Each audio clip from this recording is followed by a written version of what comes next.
Gente, então continuando, nós vamos para mais um defeito do negócio jurídico que gera a anulabilidade, né? Ou seja, a invalidade do contrato ou do negócio jurídico, que é a coação. O que é a coação? É uma pressão física ou moral exercida sobre uma pessoa, sobre os bens dessa pessoa ou a honra dessa pessoa, que induz ou obriga essa pessoa a fazer um determinado contrato ou de um negócio jurídico que ela não faria se não estivesse aí submetida à coação. Então, tendo coação, é possível que aquele contrato, que aquele negócio jurídico esteja passível de anulabilidade. Então, nós temos alguns requisitos para identificar se houve coação e se essa coação ela é passível de anulabilidade. Primeiro requisito, deve ser a causa determinante do negócio, ou seja, sem a coação não teria feito o negócio jurídico.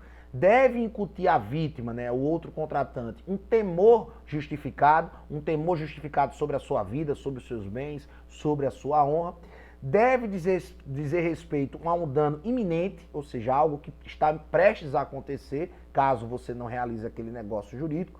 E o dano deve ser considerável. E esse dano ele pode atingir tanto a pessoa que está contratando, quanto os familiares da pessoa, quanto os seus bens. Então, exemplo clássico, sequestro. No caso do sequestro, quando você, por exemplo, faz uma doação ou realiza qualquer tipo de negócio jurídico porque alguém da sua família está sequestrado, aquele negócio jurídico, aquele contrato pode, se foi em razão da coação que você fez aquele negócio jurídico, pode estar passível e sujeito de anulabilidade. Ou, por exemplo, quando alguém faz uma chantagem, porque tem fotografias íntimas suas e que lhe obriga a lhe vender um carro, a lhe doar uma quantidade de dinheiro, a lhe entregar um determinado bem. Então, porque se você não entregar, ele vai soltar ou ela vai soltar as fotografias íntimas suas ou de alguém da sua família, né? Ou até mesmo um exemplo mais grave e brusco, que é quando você está ali submetido a uma arma na sua cabeça e passa os cartões de crédito e faz compras, por exemplo, no seu cartão de crédito, mas você está sendo coagido. Então aquelas compras podem também ser passíveis de anulabilidade. Então a coação é essa pressão física, essa pressão física naquele momento ali com a arma ou com alguma coisa que lhe obrigue a realizar aquele negócio, ou a coação moral, né, que macule a sua pessoa, os seus bens ou a honra sua ou dos seus familiares, tá? Qual é o tipo de coação que não é passível de anulação? O exercício regular do próprio direito. Então, por exemplo, o Glauco está me devendo os aluguéis. Se eu vou lá na casa de Glauco, ou se eu mando e-mail para Glauco de maneira correta, sem ser vexatória, cobrando e coagindo Glauco, que, ó, se você não pagar eu vou entrar na justiça, se você não pagar eu vou lhe inscrever no SPC, se você não pagar eu vou lhe inscrever no Serasa, se você não pagar eu vou lhe incorrer em mora, se você não pagar eu vou pedir o despejo desse contrato de locação. Então isso é um exercício regular do próprio direito, é uma coação que está legitimada pelo exercício do seu direito, que é cobrar algo de alguém que lhe deve. É diferentemente do abuso de direito. O abuso de direito, por exemplo, se eu coloco um carro de som às 10 horas da noite circulando a cidade dizendo que Glauco, que nem aquele carro do ovo, coloco que Glauco está me devendo aí R$100, ou R$200, ou R$300, ou R$400. Isso aí configura-se o abuso de direito e é possível, cabe uma indenização por danos morais que Glauco pode cobrar daquele credor que está fazendo a cobrança vexatória. Mas em ambos os casos não anula o negócio jurídico, não torna anulável o negócio jurídico. Então esse é um exemplo, o exercício regular do próprio direito. A coação nesse sentido está legitimada pelo exercício regular do próprio direito, que é do credor cobrar o devedor, desde que não haja abuso de direito. E mesmo que haja, se houver abuso de direito, esse abuso de direito não anulará o negócio jurídico. Poderá sim ter indenizações em razão da cobrança vexatória, mas não, em hipótese alguma, anulará o negócio jurídico.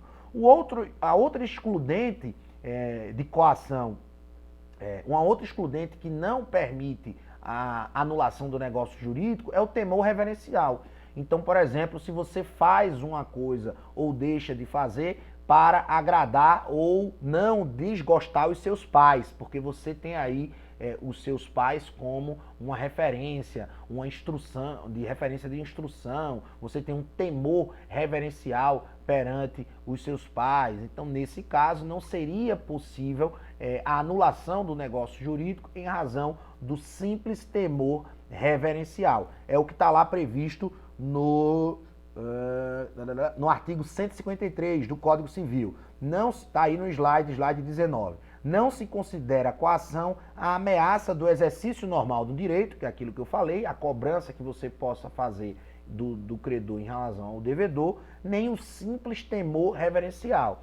Detalhe aí, se é o simples temor reverencial, se você faz uma doação numa igreja, se você paga o dízimo em razão do temor reverencial que você tem para o seu pastor, ou pelo padre, ou pelo líder espiritual, qualquer que seja a religião, você não pode depois anular aquela doação ou aquele negócio jurídico em razão do simples temor reverencial. Você fez aquela doação em razão do temor, do respeito reverencial que você tem ao pastor, ao padre, enfim, a qualquer líder sacerdotal de qualquer religião que você professe ou que você tenha fé.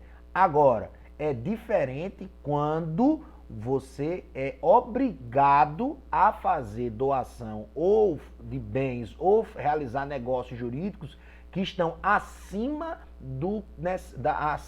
ou fora dos seus padrões de vida. Então nós temos decisões jurisprudenciais, por exemplo, anulando pessoas paupérrimas que doaram um carro para a igreja, que doaram uma moto para a igreja, que foram induzidas a fazer, que foram coagidas a fazerem aquela doação, a fazerem aquele negócio jurídico, né? Vai depender do caso concreto. Mas o simples temor reverencial, a doação que você faz por respeito à espiritualidade, àquela igreja, aquele pastor, aquele padre, aquele terreiro de candomblé, se for o caso, não pode ser passível de anulabilidade. Agora, eu deixo aí em parênteses, né, um abre aspas, na verdade, abre um parênteses, na verdade, que se essa doação for extrapolar a subsistência da própria parte, é possível sim que haja a anulação do negócio jurídico, não em razão da coação aqui do direito civil, mas em razão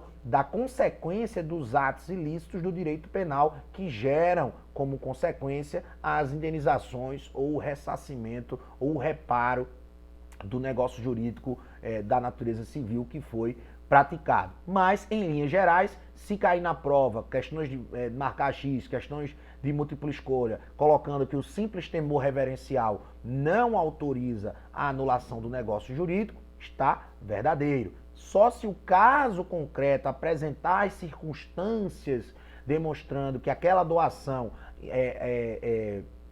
foi além daquilo que você poderia efetivamente doar e estava casada com algum crime de falsidade ideológica ou qualquer outros tipos penais, aí sim é possível que aquele negócio jurídico seja anulável, tá?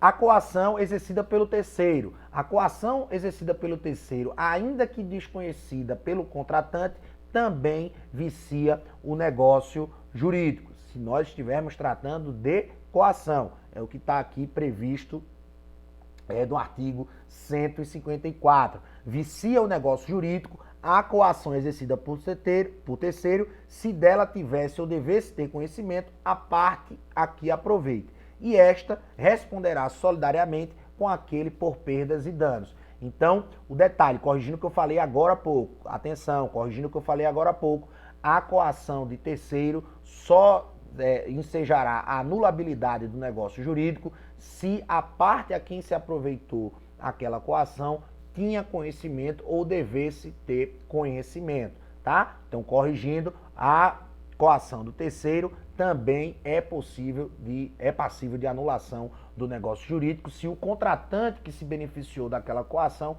tinha conhecimento. A exemplo do dolo de terceiro que nós discutimos no vídeo anterior.